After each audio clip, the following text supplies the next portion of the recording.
Bhagavad Gita quotes YouTube channel पर आपका स्वागत है। आज हम भगवद गीता के एक बहुत ही गहरे श्लोक को समझने की कोशिश करेंगे और साथ ही एक कहानी भी देखेंगे जो हमें भेजी गई है।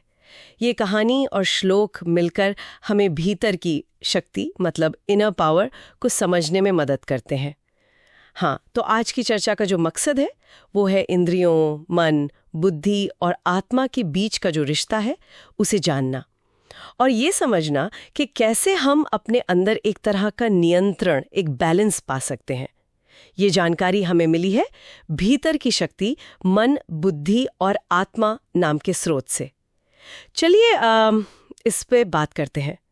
तो सबसे पहले वो श्लोक देखते हैं जो इस पूरी चर्चा का आधार है। ये गीता के अध्याय 3 का श्लोक 42 है। इंद्रियाणि पराण्याहुर इंद्रियेभ्यो परम मनः मनस्तु परा बुद्धि यो बुद्धे परत्तु सह। इसका अगर सरल मतलब समझे तो ऐसा है कि हमारी इंद्रियां, हमारे सेंसेस बहुत शक्तिशाली हैं, पर मन उनसे भी ज्यादा शक्तिशाली है, उनसे परे है। और मन से भी परे, उससे भी श्रेष्ठ है बुद्धि, हमारी इंटेलेक्ट। और जो बुद्धि से भी परे है वो है आत्मा यानी सह। हाँ, ये एक तरह की आंतरिक हायरार्की या कह लें एक स्तर का क्रम बताया गया है, कौन किससे ज्यादा सूक्ष्म और शक्तिशाली है। बिल्कुल। और इसे समझने के लिए हमें कहानी दी गई है राहुल की। राहुल एक कॉर्पोरेट ऑफिस में काम करने वाला मतलब काफी मेहनती युवक है, लेकिन एक दिक्कत है, उसे गुस्सा जरा जल्दी आ जाता है। तो होता क्या है कि एक मीटिंग में बॉस कुछ सवाल पूछते हैं और राहुल वो सबके सामने ही ऊंची आवाज में थोड़े गुस्से से जवाब दे देता है। अब इसे हुआ ये कि ऑफिस में उसकी इमेज खराब हो गई और वो रात भर बेचैन रहा, सोचता रहा कि भाई मैं अपने आप पर काबू क्यों नहीं रख पाया, ऐसा क्यों हुआ मेरे साथ। हाँ, और देखिए ये कितनी दिलचस्प बात है कि कैसे अंदर का नियंत्रण खोने का असर फौरन बाहर दिखा। मतलब उसकी रेपुटेशन, उसका सम्मान, सब पर असर पड़ा। ये दिखाता है कि हमारी इंद्रियां और खासकर मन का जो आवेग है वो कितना प्रबल हो सकता है अगर लगाम न हो। सही कहा।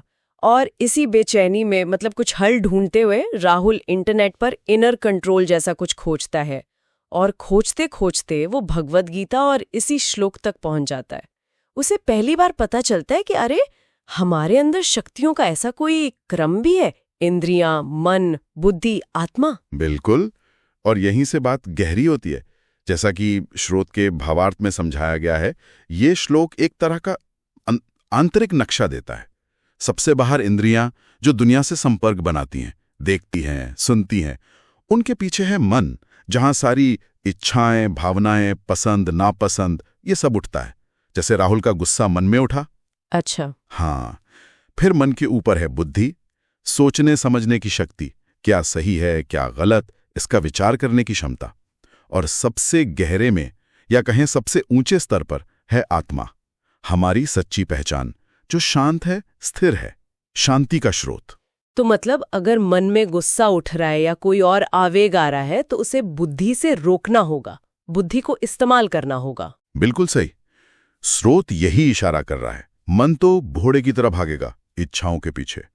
बुद्धि वो लगाम है, वो सारथी है जिसे पता होना चाहिए कि घोड़े को किधर ले जाना है, कब रोकना है। और बुद्धि सही तरह से काम करे इसके लिए जरूरी है कि वो आत्मा से जुड़ी हो, अपनी असली शक्ति के स्रोत से। समझ रही हूँ। तो राहुल ने भी शायद यही समझा होगा। स्रोत में बताया है कि उसने फिर मेडिटेशन मतलब ध्यान करना शुरू किया और अब भी मीटिंग्स होती हैं, सवाल भी उठते हैं, पर राहुल शांत रहता है, वो पहले की तरह भड़कता नहीं। हाँ, यहीं पर हमें आज की सीख मिलती है। मन पर काबू पाना है तो बुद्धि का सहारा लेना होगा, लेकिन बुद्धि भी स्थिर और साफ तभी होगी जब वो आत्मा से, अपनी गहरी चेतना से जुड़ी होगी। अक्सर हम बाहरी दुनिया को बदलने में लगे रहते हैं, जबकि असली काम तो भीतर करने का है, इन शक्तियों को पहचानना, साधना। तो इसका सार ये हुआ कि सेल्फ कंट्रोल या आत्मनियंत्रण का रास्ता जो है वो भीतर की इन शक्तियों के क्रम को समझने से शुरू होता है और फिर इन्हें साधने से, जिसकी शुरुआत शायद आत्मा के स्तर से जुड़ने पर होती है। जी हाँ, और ये हमें एक बहुत ही महत्वपूर्ण सवाल पे लाके खड़ा करता है।